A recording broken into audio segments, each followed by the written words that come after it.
like I mentioned before, I wanted to go back and give a little more time to the car of the year here. This is the Mercury Cougar for '67. I actually would like to go ahead and read the article here. It's very, very interesting. So bear with me here, and just read it quickly here to give you an understanding of how cool this car is. Pop, zoom, dazzle. It takes a zoom lens to give a camera, even our $1,500 Nikon outfit, imagination enough to picture what we see in the new Cougar. What made it our unanimous choice for Motor Trend's magazine's '67 Car of the Year award. Remember the rules. A winner must have the multiplex combination of engineering, styling, and market timing that, when perfectly enjoined, do together create progress sufficient to set an industry trend. The Cougar's trend-setting capabilities are already indicated by early sales totals. To start with, Cougar got caught with a not unusual marketing situation with an all-new car. The long-planned introductory date of September 30th of necessity became inflexible, but manufacturing wasn't quite ready. So in lieu of adequate stocks at each of the 2,500 or so Mercury dealerships, Principal Motors of Monterey, California was chosen to be given an unlimited stock to test the market. Pardon me.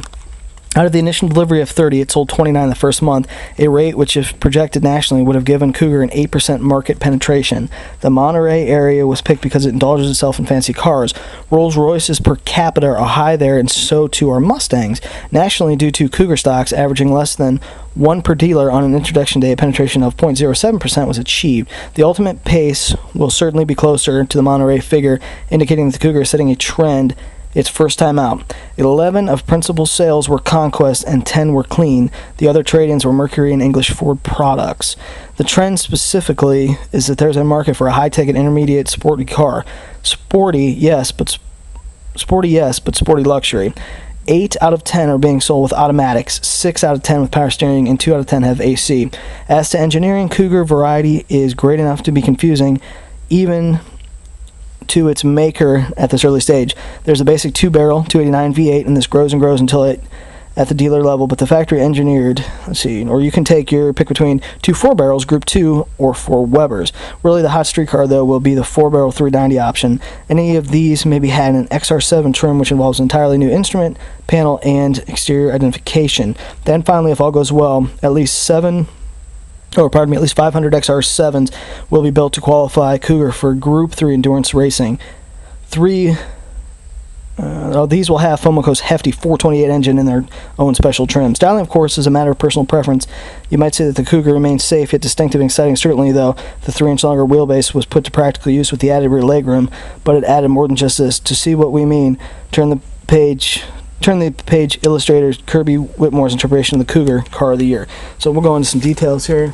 Like I said, this is just a cool advertisement, or segment, I should say, of Motor Trend. What a cool car. So there's some of the drawings of it by that artist that was mentioned. Now this is the different styling before they had selected what they wanted to do with it.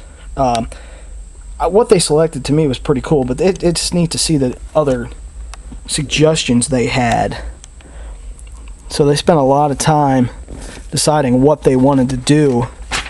We'll go on here and you can see that picture there. That's the original T7 was a designer's exercise, not directly sponsored by Lincoln Mercury. However, the wrap-over grille with a strong vertical motif won immediate favor and remained a feature of subsequent proposals. So there's another picture there. This is from April '64. And this was the first clay of the formal program. Lines were straightforward enough, but their full-length sameness lacked the desired masculinity. Let's see, here was another clay Challenger from another design group. The grille style was changed. That's pretty cool how it goes up into the hood. They thought it was too close to a '67 T-Bird. So here's number 4 down here. Finally starting to take shape here. They changed the rear pillar there. Here's another. This is picture number 5. This is another finalist for the model. And here, this is picture number 6. Kind of a combination of pictures 3 and 4. The grille was different. This right here is a clay model that was worth about $100,000 at the time, and time and materials to create. They were still, as you can see, deciding which set of taillights to go with. So Here's with the vertical style taillights in photo 8.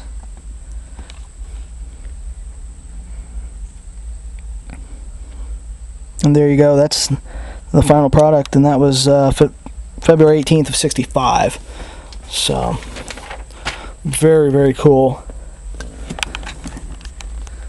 Here's a picture of one with the racing mirrors on the Dan Gurney Special XR7S. And you can get those from the dealer for $675 each. That's pretty cool. There's a picture of the interior.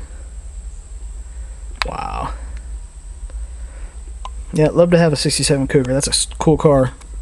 I don't care if you're a Ford fan or what you are. That's a pretty cool car.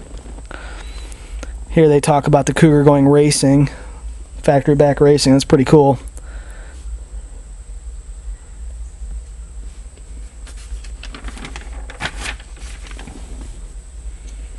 This is a section that says how the Mercury team converts a Cougar to Group 2 configuration for Trans Am sedan racing. This is kind of cool.